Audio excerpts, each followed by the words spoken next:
One man has made a living out of selling Q spots, and Cyril Ramaphosa seems to have survived for now.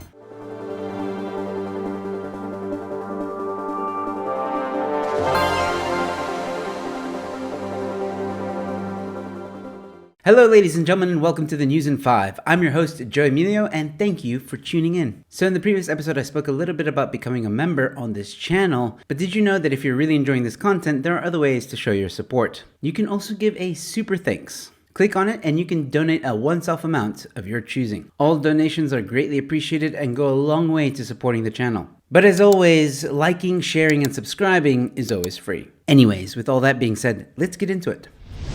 I sell Q spots at home affairs for a living. Nathi, a 24-year-old from the south of Durban, has made it his livelihood to make the people's trip to these offices as convenient and stress-free as possible at a price. The young man wakes up just after midnight and carries 10 chairs to the nearest home affairs branch and waits for individuals he can sell the spots to. I don't usually get up at the same time, so occasionally there is a short line when I arrive.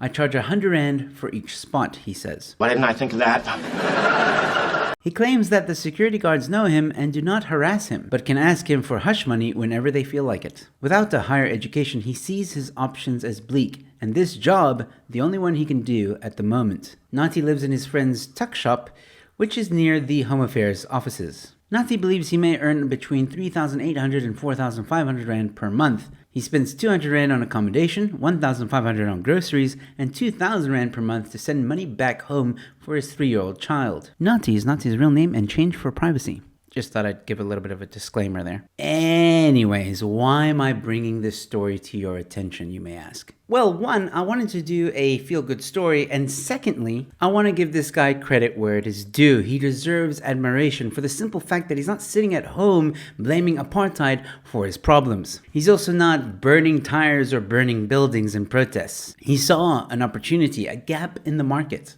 And yes, pun intended, and I know what some of you are thinking, but it's not right that this is what he has to resort to. And I completely agree. He should be given the opportunities to be able to study and go forward.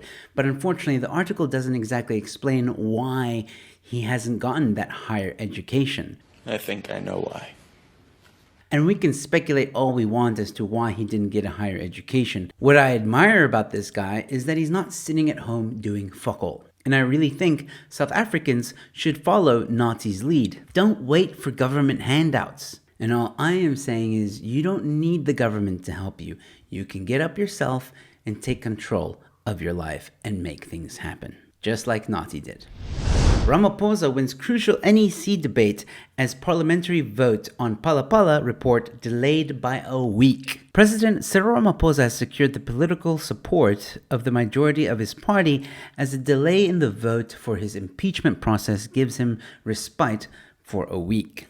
Are you kidding me? After a tense meeting of the ANC's National Executive Committee, NEC, on Monday, during which some of Ramaphosa's emotionally charged opponents argued for him to be censured, the party decided to use its majority in parliament to reject a Section 89 report that found Ramaphosa had a case to answer on the Phala burglary scandal. This is reminiscent of the ANC's stubborn efforts to defend former President Jacob Zuma against censure in Parliament over the Nkandla scandal. Nkandla? Ramaphosa's supporters relied on his challenge to the Constitutional Court to review the report as the premise of why the report must not be supported. So basically, in case you don't know, they were supposed to have a vote in Parliament to decide whether or not they should proceed with the impeachment process of Cyril Ramaphosa. This vote was supposed to be done on Tuesday, the 6th of December. It has been postponed to Tuesday, the 13th of December. So it would seem that Cyril might come out of this unscathed. Personally, I think this is all theatrics. We've seen this kind of storyline before with Zuma, only now the characters are slightly different, but the theme is still the same. So what could be happening here is the beginning of an attack which could intensify if Cyril remains president, which I think is highly likely. Cyril remains president in the ANC, then this whole Phala thing comes out, he's asked to be removed, or he steps down, or he resigns, or what have you, and then deputy president becomes president. keeping certain factions and cadres happy while the citizens are still upset. Look, let me be honest with you. I am completely speculating at this point. There are many ways this could all go down. Ah yes, thanks Sir Ramosaurus. If you enjoyed this content, you might enjoy these videos. Let me know your thoughts of this postponement to the debate and vote in Parliament. Do you think Cyril's days are numbered? With that being said, ladies and gentlemen, enjoy your Wednesday, stay safe, be kind to one another, and I'll see you at the next one. Cheers.